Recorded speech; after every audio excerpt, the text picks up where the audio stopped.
기도하겠습니다.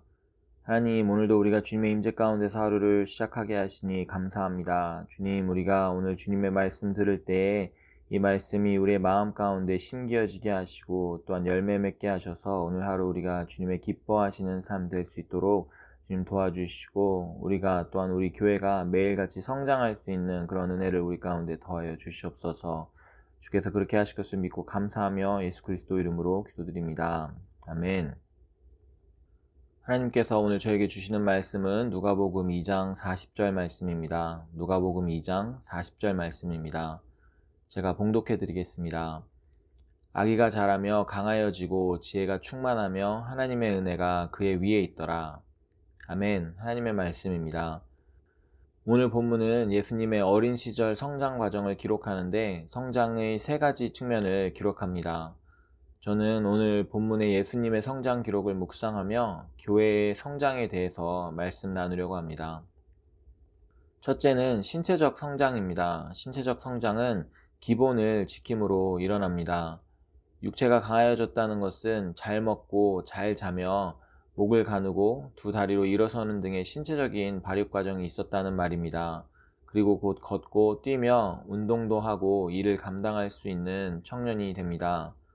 또한 이 자연스러운 과정은 시간이 필요한 과정입니다. 100일이 지나야 목을 가누고 1년 정도 지나면 일어나 걸음마를 시작합니다. 2돌 정도 되어야 어느 정도 말을 할 수 있게 됩니다. 이때의 아이들에겐 먹을 것을 주고 잠을 재워야 합니다. 함께 놀아주는 것도 필요합니다. 아닌 것 같아도 모든 것이 아이의 성장과 관련이 있고 더딘 것 같아도 아이는 매일이 다르게 성장하고 있습니다. 많은 관심을 기울여야 하며 여러 위험으로부터 보호해야 합니다. 교회도 마찬가지입니다. 교회가 성장하기 위해선 기본에 충실해야 합니다. 예배를 통해 말씀과 기도로 영적인 양식을 먹어야 하며 성도 간의 나눔과 교제, 그 어느 익숙한 것도 빼놓을 수가 없습니다. 서로를 보호해 주어야 하며 재촉하지 않고 기다려 주어야 합니다. 더딘 듯하지만 기본을 통해 매일매일 교회는 성장하고 강하여집니다. 둘째로, 지혜가 충만하여지는 것은 자연스레 되는 것에는 한계가 있습니다. 어떠한 환경에서 어떤 자극을 받으며 자랐느냐에 따라 아이가 배울 수 있는 것과 또 감성적 지능 또한 결정됩니다. 자녀 앞에서의 부모의 모습, 특히 싸우지 않고 서로 사랑하는 모습을 보고 자란 아이는 훨씬 안정적으로 잘 자라는 것이죠. 교회가 성장하기 위해서는 노력이 필요합니다. 성장하는 과정 중에 우리는 쉽게 상처받고 상처받은 마음은 잘 자라는데 걸림돌이 됩니다. 서로 사랑하는 것이 중요합니다. 마태복음 7장 12절은 그러므로 무엇이든지 남에게 대접을 받고자 하는 대로 너희도 남을 대접하라. 이것이 율법이요 선지자니라 라고 기록합니다. 나를 향한 이기적인 신앙을 벗어나서 서로를 향한 섬김으로 교회는 자라납니다. 세 번째로 가장 중요한 과정입니다. 말씀에 하나님의 은혜가 그의 위에 있더라 기록합니다. 교회의 성장을 위해서는 하나님의 은혜가 필요합니다. 하나님의 은혜가 누구에게 임할까요? 하나님의 은혜가 예수님께 임한 것은 그가 하나님의 아들이셨기 때문입니다. 하나님의 은혜는 그의 자녀, 하나님의 백성들의 위에 임합니다. 스스로 하나님의 자녀라고 말하는 사람에게 임하는 것이 아니라 진짜 하나님의 자녀들에게 임하는 것입니다. 교회는 다니지만 하나님의 자녀가 아닌 사람들이 많이 있습니다. 사람은 모르지만 하나님은 알고 계십니다.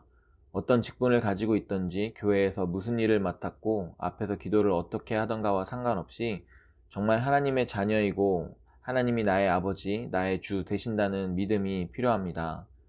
이후에 나오는 본문에서 예수님께서 12살 때 예루살렘으로 함께 올라갔던 부모가 예수님을 잊어버리고 집에 내려가는 길에 다시 돌아와서 찾은 일이 있었습니다.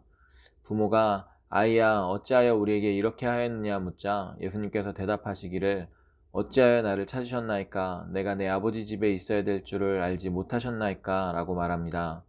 매년 의무적으로 예루살렘을 찾았던 사람들과 달리 예수님은 그곳이 진정으로 아버지의 집이며 자신이 있어야 할 곳임을 알고 계셨습니다.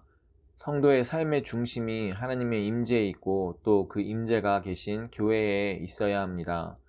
교회가 성장함에 있어서 가장 중요한 것이 하나님의 은혜입니다.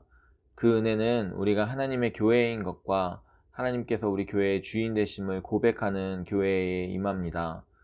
요즘 보면 뉴스로 많이 보이죠. 이름만 교회라고 해서 다 교회가 아닌 것을요. 온 세상 교회가 하나님의 교회이기를 소망합니다. 저와 온 성도들 한 분 한 분이 우리 왕이요 주 되신 하나님을 기쁨으로 섬기며 그 안에서 강하여지고 지혜가 충만하며 하나님의 은혜 가운데 자라나는 귀한 역사가 있기를 주님의 이름으로 축원합니다. 기도하겠습니다.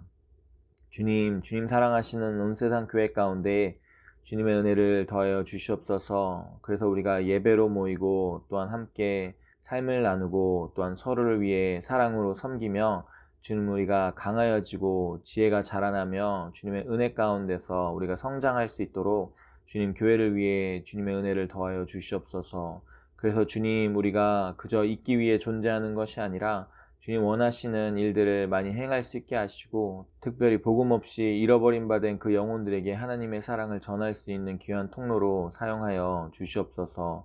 주님 오늘도 우리가 주님의 임재 가운데 우리의 삶의 중심을 두게 하시고 그래서 주님 우리가 주님 안에서 주님의 기쁨 되는 온 세상 교회 될 수 있도록 주님 받아주시옵소서. 주께서 그렇게 하실 것을 믿고 감사하며 예수 그리스도 이름으로 기도드립니다. 아멘.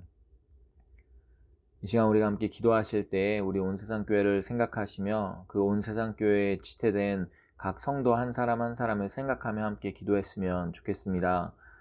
이 시기에 어떻게 잘 지내고 계시는지 육적으로 영적으로 안녕하신지 우리가 주님께 기도함으로 하나님 우리 온 성도님들 한 사람 한 사람 주님의 임재 가운데서 강건할 수 있도록 주님 도와주시옵소서. 그래서 이 힘든 시기를 잘 이겨낼 수 있게 하시고 주님 허락하시는 그때에 함께 모여 주님 예배하며 사랑의 교제 나눌 수 있도록 주님께서 붙들어 주시옵소서. 함께 기도하며 나가시겠습니다. 함께 기도하시겠습니다.